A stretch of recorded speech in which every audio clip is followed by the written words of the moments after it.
మొత్తానికి 'big boss' season 9 ఎండింగ్‌కొచ్చింది. And మనందరికీ తెలుసు ప్రతి సీజన్‌లో ఎవరో ఒకరు విన్నర్ అవ్వాలి. అందరూ ఎవరు వాళ్ళ అభిమాన కళాకారులకి, అభిమాన కంటెస్టెంట్‌లకి ఓట్లేసుకుంటా ఉంటారు. అదంటావా గతంలో వాళ్ళు తీసిన సినిమాలు, సీరియల్‌లు నచ్చో, లేకపోతే వాళ్ళ పర్సనల్‌గా నచ్చో, లేకపోతే సోషల్ మీడియాలో వాళ్ళు నచ్చో వేసుకుంటారు. స్టార్టింగ్‌లో కొంచెం అభిమానం చూపిస్తారు. తర్వాత ఓడలు బళ్ళు, బళ్ళు ఓడలు అయిపోతా ఉంటాయి. వాళ్ళ పెర్ఫార్మెన్స్‌లు అటు ఇటు, ఇటు అటు ఎటెటెటెటో వెళ్తా ఉంటాయి. అనుకోకుండా లీస్ట్‌లో ఉన్న వాళ్ళేమో టాప్‌కెళ్తారు. టాప్‌లో ఉన్న వాళ్ళు లీస్ట్‌లో ఉంటారు. అట్లా మొత్తానికి ఫ్యామిలీ వీక్‌నైతే కంప్లీట్ చేసేసుకున్నారు ఓవరాల్‌గా.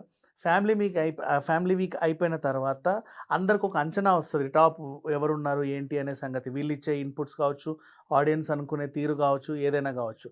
అండ్ ఎవరు ఎన్ననుకున్నా, ఎన్ని ఓట్లేసినా టికెట్ టు ఫినాలే టాస్క్ ఒకటుంటది. అందులో ఫిజికల్‌గా, మెంటల్‌గా ఎవరైతే వాళ్ళని వాళ్ళు ప్రూవ్ చేసుకుంటారో వాళ్ళు ఫైనల్‌లో ఉంటారు. ఫైనల్ రేస్‌లో ఉంటారు. ఇక లీస్ట్‌లో ఉన్న వాళ్ళు ఎలిమినేట్ అవుతారు. అది అందరికీ తెలిసిందే.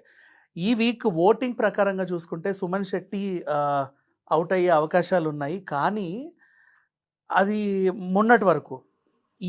ఈ వీక్ స్టార్టింగ్ నిన్న మండే నుంచి మొదలుకుంటే సుమన్ శెట్టి ఆట నార్మల్‌గా లేదు. అండ్ టికెట్ టు ఫినాలే రేస్‌లో కూడా తనూజ సుమన్ ఏం ఆడతాడులే, ఈయనని ఎంచుకుంటే మనం గెలవచ్చు అని అనుకోని ఆయన్ని సెలెక్ట్ చేసుకుంటే ఆ టాస్క్ సుమన్ శెట్టి విన్ అయ్యాడు. అదొక వింత. పెద్ద షాక్ అది. సో తనూజ ఒకవేళ గనక మీరు ఓట్లేసిన కంటెస్టెంట్ ఏదైనా టాస్కుల్లో వెనకబడి టికెట్ టు ఫినాలే రేస్‌లో ఓడిపోతే ఎవరు ఏం చేయలేరు. ఆ టికెట్ ఫినాలేలో ఎవరున్నారో వాళ్ళకి మాత్రమే ఓట్లేసుకొని అందులోనే మనం టాప్‌ని సెలెక్ట్ చేసుకోవాల్సిన అవసరం ఉంటది. అండ్ ఇకపోతే సంజన గురించి ప్రత్యేకంగా చెప్పుకోవాలి. స్టార్టింగ్ నుంచి ఎలా వచ్చింది. తర్వాత చాలా నెగటివిటీ మూటగట్టుకుంది. హౌస్‌లో అందరూ కూడా నెగటివిటీ మూటగట్టుకునే ఉంది. ఒకసారి ఎలిమినేట్ అయ్యనట్టు అటెళ్ళి మళ్ళీ సీక్రెట్ రూమ్ ద్వారా మళ్ళీ లోపలికొచ్చింది. బిగ్ బాస్ అంటే గౌరవం, షో మీద రెస్పెక్ట్ అండ్ కంటెస్టెంట్ల మీద ఉన్నది ఉన్నట్టు మాట్లాడడం.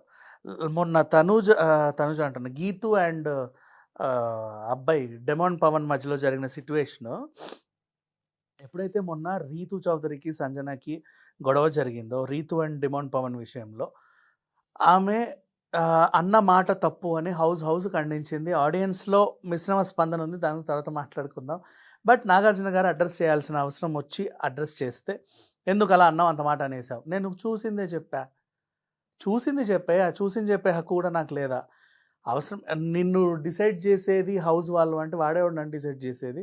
అవసరం లేదు, ఎవడి భిక్ష నాకు అక్కర్లేదు, నేను వెళ్ళిపోతా. అక్కడ ఓవర్ నైట్ సంజన స్టార్ అయిపోయింది. అండ్ ఫస్ట్ నుంచే అనుకుంటూనే ఉన్నాం విన్నింగ్ మెటీరియల్ అని.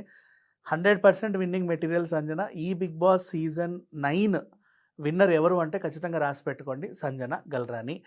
ఫీమేల్ విన్నర్ అయితే లేదు, విన్నరే. అండ్ టాప్ 2లో పడాల కళ్యాణ్ ఉంటాడు. అండ్ ఓటింగ్ ప్రకారంగా చూసుకుంటే సంజనకి తక్కువే ఉన్నాయి కళ్యాణ్తో పోలిస్తే. అతన్ని చేసి ఈవెన్ సెకండ్ చేసినా ఆశ్చర్యం లేదు. బట్ ఏమో ఈ సీజన్ సంజన విన్నర్, అదంతే. అండ్ ఇక తనూజ అంటావా, ఫస్ట్ టికెట్ టు ఫినాలే గెలిచి అందులో ఉంటే ఆమె ఒకవేళ ఓట్లు పడితే ఏదో ఒకటి చూడొచ్చు.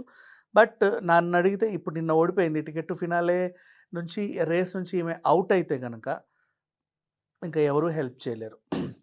నెక్స్ట్ అబ్బాయిల్లో చాలామంది ఉన్నారు హెల్త్ ఇష్యూస్ వల్ల. డిమాండ్ పవన్ అండ్ అలాగే Bharani garu. Suman Shetty okay, he can play, అది పెద్ద విషయం కాదు. అండ్ ఎంత కాదనుకున్న సోల్జర్.